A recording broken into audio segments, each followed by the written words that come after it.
Bonjour à tous, les titres de ce journal du mercredi 9 novembre. Outsourcia inaugure un site de 150 positions à Évreux. Présent en France et au Maroc, l'opérateur de centre d'appel accompagne désormais ses clients en province. Il recrute actuellement une centaine de collaborateurs.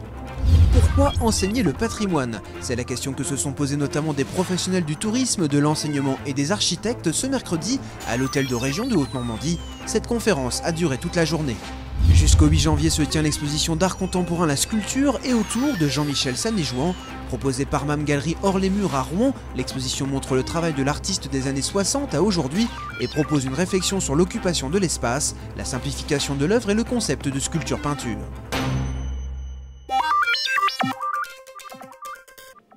Outsourcia recrute. Le groupe créé en 2003 inaugure dans une semaine un nouveau site de production à Évreux. Il est spécialisé notamment dans la gestion de relations clients et est pionnier de l'outsourcing haut de gamme.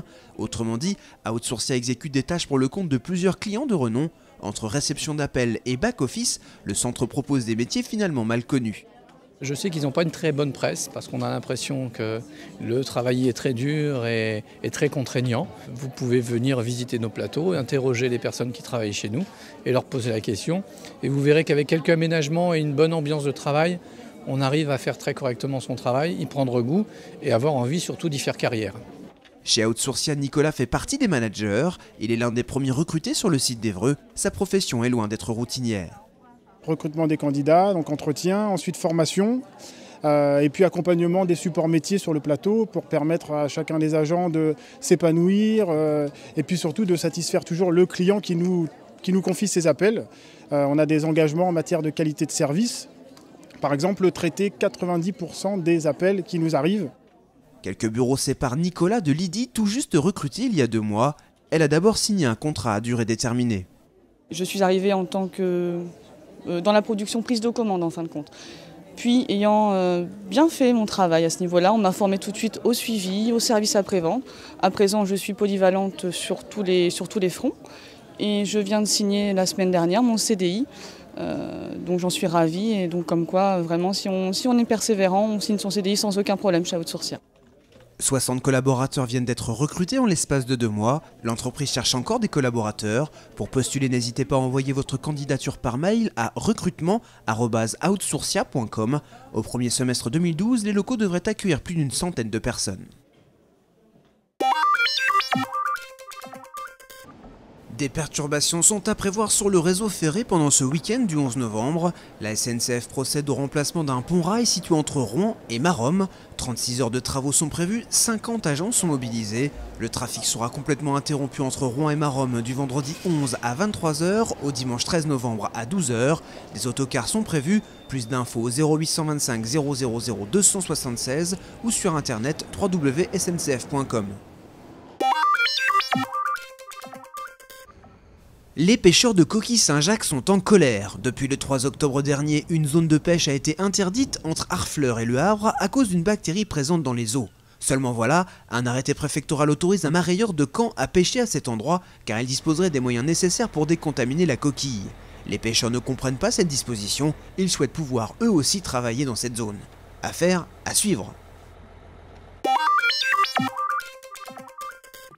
Ils enseignent ou protègent le patrimoine au quotidien. Ils sont professeurs, conférenciers, architectes, étudiants ou bien encore élus. Ce mercredi, ces 200 personnes sont venues participer à une conférence à l'hôtel de région de Haute-Normandie. Pour cette grande première, le thème du jour, pourquoi enseigner le patrimoine ? Nous avons conçu cette journée parce qu'il ne suffit pas de l'étudier, il faut le transmettre, le faire connaître. On a une responsabilité vis-à-vis de ce patrimoine et on a donc eu l'idée de faire se rencontrer tous les gens qui transmettent le patrimoine par l'enseignement, par la protection, la valorisation, pour discuter de ce problème qui est vraiment un enjeu pour notre époque. La région, j'allais dire comme beaucoup de régions, en France on est très riche en patrimoine.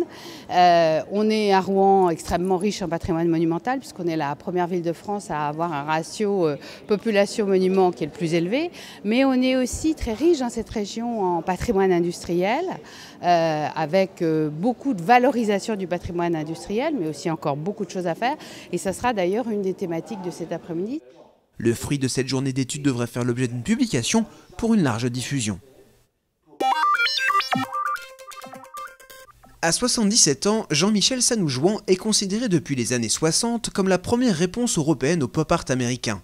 4 pièces rénovées par les étudiants des Beaux-Arts de Rouen permettent de découvrir les œuvres d'un artiste qui aime se jouer des codes de l'art. Qu'il soit peintre ou qu'il soit dessinateur, il est toujours dans la logique de se positionner comme un sculpteur, c'est-à-dire que ses peintures laissent une place très importante à ce qu'il y a autour de l'objet qui est représenté, derrière lequel on aimerait bien aller, autour duquel on aimerait bien tourner, mais c'est un acte vain puisqu'il s'agit d'une peinture. Il s'agit, comme dans toutes les autres œuvres, d'une réflexion sur un objet et l'espace autour. Ça s'appelle la sculpture et autour, l'exposition. Donc on est vraiment dans cette réflexion-là.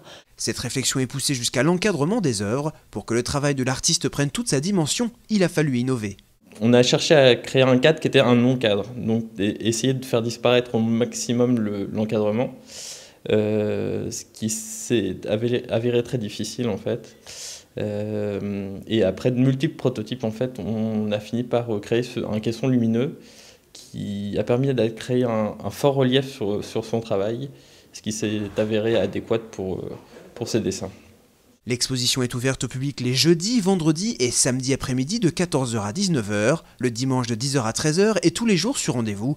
Depuis moins d'un mois, elle a déjà accueilli plus de 1000 personnes.